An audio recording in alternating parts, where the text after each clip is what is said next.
What's up guys, Houndish here, and today we're jumping back in with a huge Destiny 2 news video, and we've got even more to talk about regarding Witch Queen and Season of the Risen, with some new info to break down. And initially, we're going to talk about a new weapon type for the season in the form of a spear, which has only just been revealed, and it's actually an artifact-related weapon, so we'll touch on that, as well as new key art for the season, and then we get hands-on crafting previews, and a much better look at the systems that we'll see, as well as additional info on Mars, new interviews with Bungie, and major clarifications on weapon changes. Plus, we need to touch on a major story thread that's been developing in-game, with a new structure being built for the end of the season. So, there's a lot to talk about in the video today, guys, and as always, if you enjoy this one, be sure to subscribe to the channel so I can keep you up to date on Destiny. But otherwise, let's get into it. And following the fairly significant Witch Queen reveals that we had yesterday, Destiny 2 on Twitter did share the key artwork for Season of the Risen, which is coming alongside the Witch Queen on the 22nd of February. And in the artwork, we can see the three Guardians right there with the Cabal-themed armor. But up front is the Titan, holding an interesting new weapon, which Destiny Bulletin on Twitter and a few others pointed out appears to be the seasonal artifact for Season 16. And they give a comparison image where they show the icon for the season artifact, and then the Bungie artwork that they shared, and also a brief clip from the trailer. And these were actually commented on and retweeted by Bungie devs, which is a kind of confirmation that we are indeed going to be able to equip the seasonal artifact as a weapon in Season of the Risen.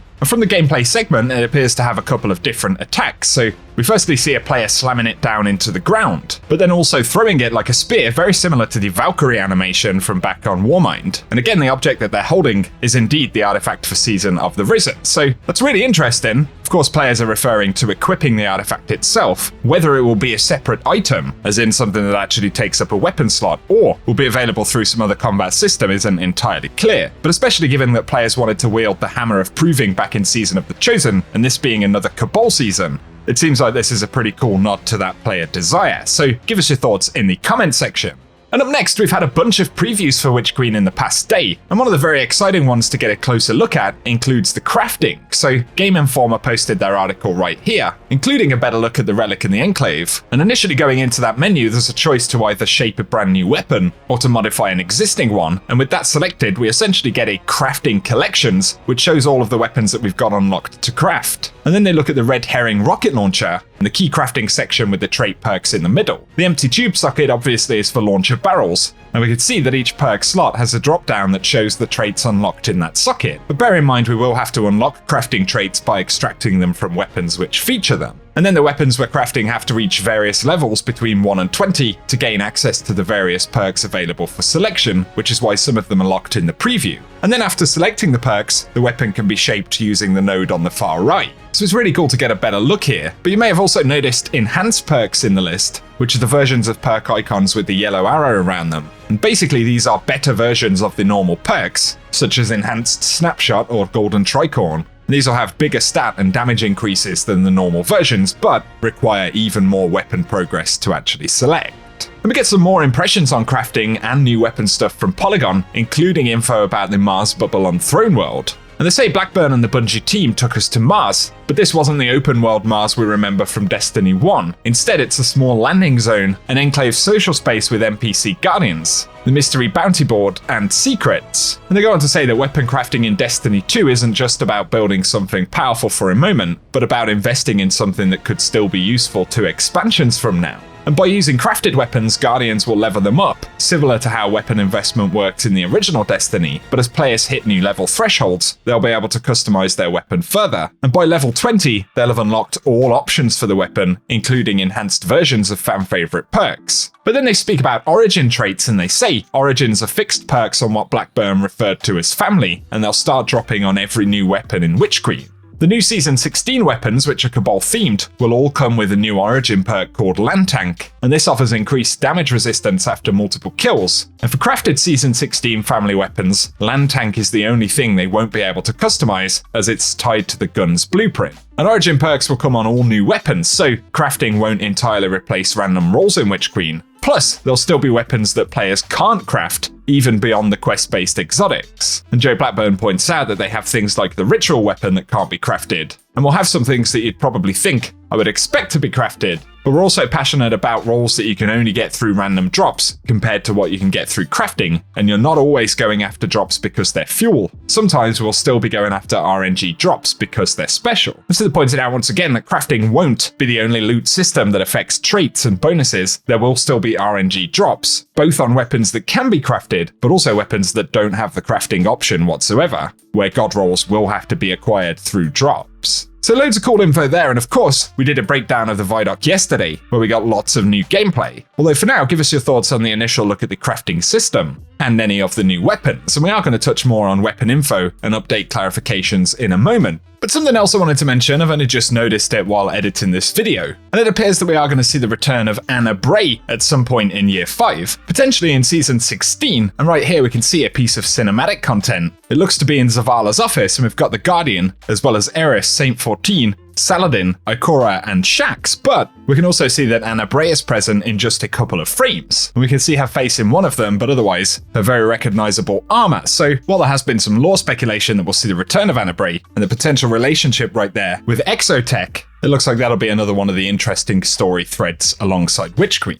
But up next, initially, especially given the reveal for Witch Queen yesterday, players were very hopeful for a potential end-of-season event, and as you may know, we are waiting on the Exorcism portion of Season of the Lost, which now looks incredibly likely to happen next week. But something that players have noticed is that actually throughout the course of the season, in the Astral alignment, a bridge has been under construction, and more of it has been completed month over month. So this was shared by the Teal Mafia on Reddit, and they've actually taken screenshots of the development of the structure. So through August and September, there were only the kind of ends of the bridge. But then between October and February, the middle sections of the bridge have been added to bring it to completion. This hasn't been largely known about throughout the course of the season, so it's interesting that it would get shown off now. But Bungie have been teasing that kind of roadmap over time as we get closer to ultimately doing the Exorcism content. And this week, with the entire bridge actually being complete, it looks like we are ready to get that finale, probably in next week's reset, but who knows precisely how Bungie will launch it, we'll just have to wait and see. But give us your thoughts about it in the comment section. Up next though, let's speak about some weapon stuff, and over the last few days we've had quite a bit of new info regarding updates on weapons in Witch Queen, as well as some new details from the Massive Breakdown podcast. But firstly, somebody asked, will Retraced Path be affected by the 40% trace rifle buff, or is it strictly for exotic trace rifles? And DMG confirmed that that 40% damage increase will be for exotics only. And he gave a few other quick notes on upcoming buffs and said, hipfire grip buffs will not apply to the last word. And of course Bungie are making some changes to hipfire grip, but also, the 40% PvE damage buff against red bar enemies will not further apply to Mythoclast, as this exotic got that buff last season, which of course is why the Mythoclast is currently so strong. But next, we got a bit more info about weapons and updates in the expansion from Chris Proctor at Bungie on the Destiny Massive Breakdown podcast, which is definitely worth listening to in full and is linked down below. But they confirmed a few neat things, and of course following that big reveal for weapon crafting last week, he did add that if you dismantle a weapon you've crafted and then you want it back, you can simply craft it again. And of course that's because the associated perks will have already been unlocked in order to have crafted it initially. And he also added that if we get Foundry weapons from playlists, they're going to have the ability to choose and swap traits between the Foundry trait and relevant playlist traits. And he said that they're looking to add at least one new weapon per Foundry every season. But one of the big things that people have spoken about, including many news articles, is that there will apparently be 42 new legendary weapons added in the expansion. And Chris Proctor said that that won't include Trials weapons that are still in the loot pool, or adapted weapons and things like that, which presumably refers to the returning Nightfall weapons Silicon Neuroma and the Duty Bound.